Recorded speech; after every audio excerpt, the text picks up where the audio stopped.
Hey, I'd like to give everybody an update on my Model A pickup. Quite a bit's happened on it. The column has gone in since the last video. I think on the last video I just got the motor installed and was just starting to work on the column part of it. I did get the column in. It's over here. It was kind of a pain in the butt to do. There's not going to be a lot of room in this little truck, so what we got here, we got this, this is like an RCP column, Race Products Company or something like that. This is originally a 32-inch column. I cut 4 inches out of the outside tube and the inner tube. I left the actual steering 3/4 double D shaft the factory length because it worked for what I was going to do. This area that transitions from the inside of the passenger compartment to the engine side was fabricated out of a piece of exhaust pipe for a semi, 5-inch exhaust pipe for a semi. So cut it in half, took a plate and welded half of the radius on one side of it and half the radius on the other side of it, and that's how I got this and this, and then cut a big ass hole in the firewall, welded it all in, made a support for the column support that goes up to the very top of the firewall in here, and it's a tilt column, chrome tilt column. It has a 9-bolt T-style wheel on it. I went ahead and put the seats in just to kind of see how everything was going to be when it's all said and done, and it's super tight. I did go ahead and do a little homework on some gauges. These are the vents. I just wanted to see what exactly was, these are all the scale size too. I wanted to see what kind of real estate I was going to have for all of this stuff that I wanted to have on here. And the air conditioning controller, and another vent over there, and a quad gauge, and then a mile per hour gauge, and then these are 5-inch gauges, and this is like a 3 3/8 gauge. So I just wanted to see what all that was going to look like when it's all said and done. I think it looks pretty good.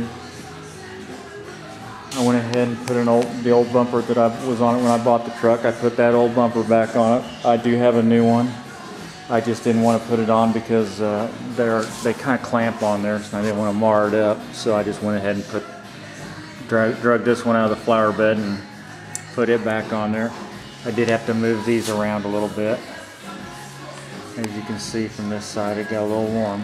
This is some 3/8 thick steel plate, and they weren't exactly how they needed to be. So we persuaded them a little bit. This one over here still needs a little bit of something to happen to it. It's kind of like this. It's kind of leaned forward a little bit at the top. I need to heat it up and take a big crescent wrench and kind of tweak it over a little bit to make it copacetic with the other side. But yeah, that's what it's looking like so far. I got the hood latch and all that stuff done.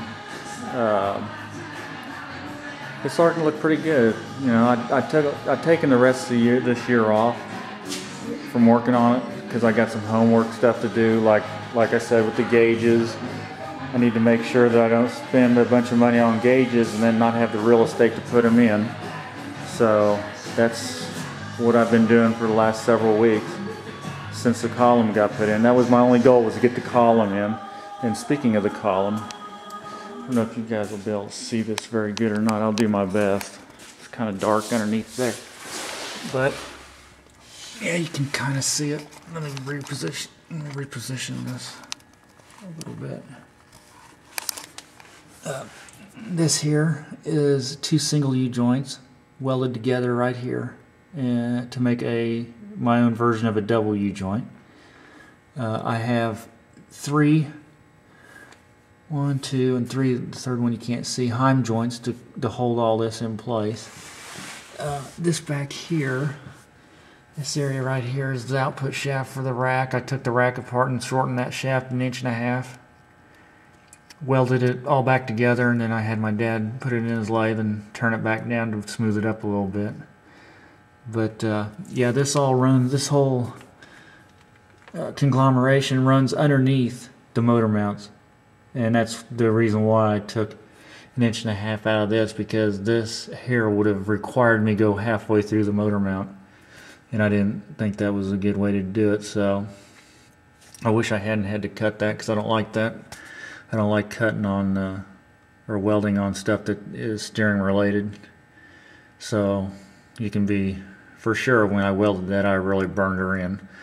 But anyway, it steers smooth, which kind of surprises me, because it kind of looks like a kind of a hokey deal, but I didn't really have a whole lot of choice on what I could do there.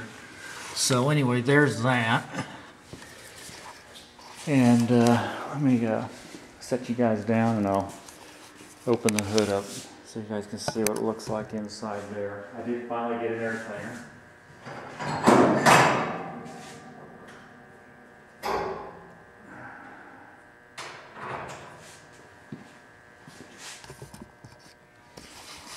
Okay, yeah, I finally got an air cleaner. Went with this one here and got it in there. I mean, this is all just kind of mocked up. I mean, I already didn't have gaskets underneath the throttle body. But yeah, I got an air cleaner. I went ahead and installed the radiator support rods, and these are stainless steel, and of course they were too long. They were kind of a fit-all deal. So I had to cut them to length and re-chase threads on there, and just so everybody knows, stainless steel chases threads harder than shit. So, but we got our way through it. I did go ahead and kind of rough in some triangulated rods to help kind of hold the hood and keep it from doing this twisting and stuff as it's coming down. Did do that. It just needs cleaned up a little bit. What else has happened? That's about it.